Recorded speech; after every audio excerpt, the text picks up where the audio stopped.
নমস্কার, আশা করি সকলে খুব ভালো আছেন। আজকে আমি পাঠ করে শোনাবো বিখ্যাত কথা সাহিত্যিক শরৎচন্দ্র চট্টোপাধ্যায়ের লেখা গল্প নতুন দা। দাঁড় বাঁধিয়া পাল খাটাইয়া ঠিক হইয়া বসিয়াছি। অনেক বিলম্বে ইন্দ্রের নতুন দা আসিয়া ঘাটে পৌঁছালেন। চাঁদের আলোতে তাহাকে দেখিয়া ভয় পাইয়া গেলাম। কলকাতার বাবু অর্থাৎ ভয়ঙ্কর বাবু। সিল্কের মোজা, চকচকে পাম্প শু, আগাগোড়া ওভারকোটে মোড়া, গলায় গলা বন্ধ, হাতে দাস্তানা, মাথায় টুপি। পশ্চিমের শীতের বিরুদ্ধে তাহার সতর্কতার অন্ত নাই। আমাদের সাধের ডিঙিটাকে তিনি অত্যন্ত যাচ্ছে তাই বলিয়া কঠোর মত প্রকাশ করিয়া ইন্দ্রের কাঁধে ভর দিয়া আমার হাত ধরিয়া অনেক কষ্টে অনেক সাবধানে নৌকার মাঝখানে চাকিয়া বসিলেন। তোর নাম কি রে? ভয়ে ভয়ে বলিলাম, শ্রীকান্ত। তিনি দাঁত খেঁচাইয়া বলিলেন, আবার শ্রীকান্ত? শুধু কান্ত নে, তামাক সাজ। ইন্দ্র অপ্রতিভ হইয়া বলিলেন, শ্রীকান্ত তুই এসে একটু হাল ধর, আমি তামাক সাজছি। আমি তাহার জবাব না দিয়া তামাক সাজিতে লাগিয়া গেলাম। তামাক সাজিয়া হুকে হাত দিতে তিনি প্রসন্ন মুখে টানিতে টানিতে প্রশ্ন করিলেন, তুই থাকিস কোথায় রে কান্ত? তোর গায়ে ওটা কালোপানা কি রে? ব্যাপার? আহা, ব্যাপারের কৃষি, তেলে গন্ধে ভূত পালায়, পেতে দে দেখি। ব্যাস, আচ্ছা দিচ্ছি নতুন দা, আমার শীত করছে না, এই নাও বলিয়া ইন্দ্র নিজের গায়ে আলোয়ানটা তাড়াতাড়ি ছুঁড়িয়া ফেলিয়া দিল। তিনি সেটা জড়ো করিয়া লইয়া বেশ করিয়া বসিয়া মুখে তামাক টানিতে লাগিলেন। শীতের গঙ্গা অধিক প্রশস্ত নয়, আধ ঘন্টার মধ্যে ডিঙি ওপারে গিয়া ভিড়িল, কিন্তু সঙ্গে সঙ্গে বাতাস পড়িয়া গেল। ইন্দ্র ব্যাকুল হইয়া কহিল, নতুন দা, এই যে ভারী মুশকিল হলো, হাওয়া পড়ে গেল, আর তো পাল চলবে না। নতুন দা জবাব দিলেন, এই ছোড়াটাকে দে না, তার টানুক। কলিকাতাবাসী নতুন অভিজ্ঞতা ইন্দ্র ঈষৎ ম্লান হাসিয়া কহিল, দাঁড়, কারুর সাধ্য নেই নতুন দা, এই স্রোত ঠেলে উজান বেয়ে যায়, আমাদের ফিরতে হবে। সব শুনিয়া নতুন দা এক মুহূর্তে একেবারে অগ্নি শর্মা হইয়া উঠিলেন। তবে আনলি কেন তো বাকা? যেমন করে হোক তোকে পৌঁছে দিতেই হবে, আমাকে থিয়েটারে হারমোনিয়াম বাজাতেই হবে, তারা বিশেষ করে ধরেছে। ইন্দ্রের অবস্থা সংকট অনুভব করিয়া আমি আস্তে আস্তে কহিলাম, ইন্দ্র, গুণ টেনে নিয়ে গেলে হয় না? বাবু অমনি দাঁত মুখ খিচিয়া বলিলেন, তবে যাও না, টানো গে, না হে জানোয়ারের মতন বসে থাকা হচ্ছে কেন? তারপর একবার ইন্দ্র আমি একবার গুণ টানিয়া অগ্রসর হইতে লাগিলাম। কখনো বা উঁচু পাহাড়ের উপর দিয়া, কখনো বা নিচে নামিয়া সময় সময় সেই বরফের মতন ঠান্ডা জলের ধার ঘেঁষিয়া অত্যন্ত কষ্ট করিয়া চলিতে হইল। আবার তাহারই মাঝে মাঝে বাবুর তামাক সাজার জন্য নৌকা থামিতে হইল। অথচ বাবুজি ঠাই বসিয়া রইলেন, এতটুকু সাহায্য করিলেন না। ইন্দ্র একবার তাহাকে হাল ধরিতে বলায় জবাব দিলেন, আমি দস্তানা খুলিয়া এই ঠান্ডায় নিমোনিয়া করতে পারিব নে।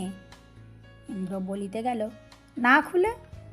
হ্যাঁ, আমি দস্তানা মাটি করে ফেলি আর কি, নে যা করছিস কর।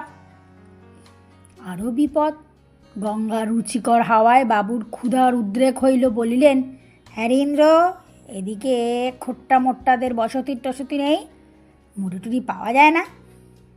ইন্দ্র কহিলেন, সামনেই একটা বেশ বড় বসতি নতুন দা, সব জিনিস পাওয়া যায়, তবে লাগা ওরে ছোড়া, টানা একটু জোরে ভাত খাস নে। অনেকতিকাল পরে আমরা একটা গ্রামে আসিয়া উপস্থিত হইলাম। ডিঙি জোর করিয়া ধাক্কা দিয়া সংকীর্ণ জলে তুলিয়া দিয়া আমরা দুজনে হাঁপ ছাড়িয়া বাঁচিলাম। বাবু কইলেন, হাত পা একটু খেলানো চাই, নামা দরকার। অতএব ইন্দ্র তাহাকে কাঁধে করিয়া নামাইয়া আনিল। আমরা দুজনে তাহার ক্ষুধা শান্তির উদ্দেশ্যে গ্রামের ভিতরে যাত্রা করিলাম। এই অঞ্চলে পথঘাট দোকানপাট সমস্ত ইন্দ্রের জানা ছিল। সে গিয়া মুদির দোকানে উপস্থিত হইল, কিন্তু দোকান বন্ধ। দোকানে শীতের ভয় দরজা জানলা বন্ধ করিয়া গম্ভীর নিদ্রায় মগ্ন। উভয় বাহির দাঁড়াইয়া তারস্বরে চিৎকার করিয়া যত প্রকার ফন্দি মানুষের মাথায় আসিতে পারে তাহার সবগুলি একে একে চেষ্টা করিয়া ৮ ঘণ্টা পরে রিক্ত হস্তে ফিরিয়া আসিলাম।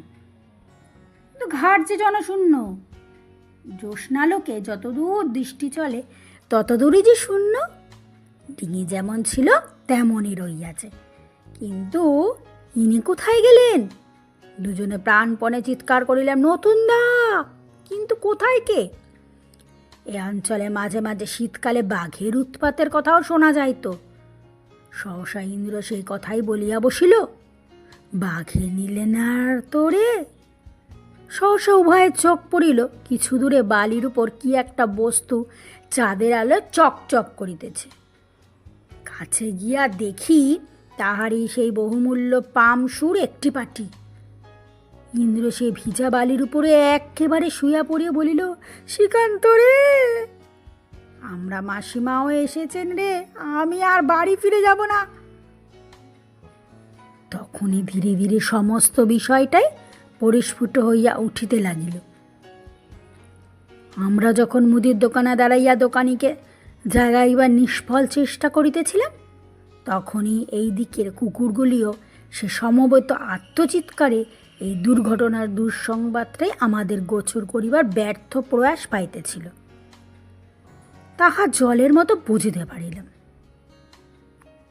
এখনো দূরে তাহাদের ডাক শোনা যাইতেছে, সুতরাং আর সংশয় মাত্র রইল না যে নেকড়েগুলি তাহাকে টানিয়া লইয়া গিয়া যেখানে ভোজ করিতেছে তাহারই আশেপাশে দাঁড়াইয়া কুকুরগুলি এখন চেঁচাইয়া মরিতেছে।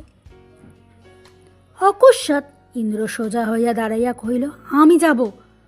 আমি সবয়ে তার হাত চাপিয়া ধরিলাম, পাগল হয়েছ ভাই? ইন্দ্র তাহার জবাব দিল না। একটা বড় ছুরি পকেট হইতে বাহির করিয়া বাঁ হাতে লইয়া সে কহিল, তুই থাক শ্রীকান্ত, আমি না এলে ফিরে গিয়ে বাড়িতে খবর দিস। আমি চললুম। আমি নিশ্চয়ই জানিতাম কোনো মতেই তাহাকে নিরস্ত করা যাইবে না, সে যাইবেই, কিন্তু আমারও তো যাওয়া চাই। আমিও নিতান্ত ভীরু ছিলাম না। অতএব একটি বাঁশ সংগ্রহ করিয়া লইয়া দাঁড়াইলাম এবং তাহার সহিত ধীরে ধীরে অগ্রসর হইলাম। সম্মুখে একটা বালির ঢিবি ছিল, সেইটা অতিক্রম করিয়াই দেখা গেল অনেক দূরে জলের ধার ঘেঁষিয়া দাঁড়াইয়া 7-5টা কুকুর চিৎকার করিতেছে। যত দূর দেখা গেল এক পাল কুকুর ছাড়া বাঘ তো দূরের কথা এক শিগালও নাই। সন্তর্পণে আরও কতটা অগ্রসর হইতে মনে হইল তাহারও কি একটা কালোপানা বস্তু জলে ফেলিয়া পাহারা দিয়া আছে।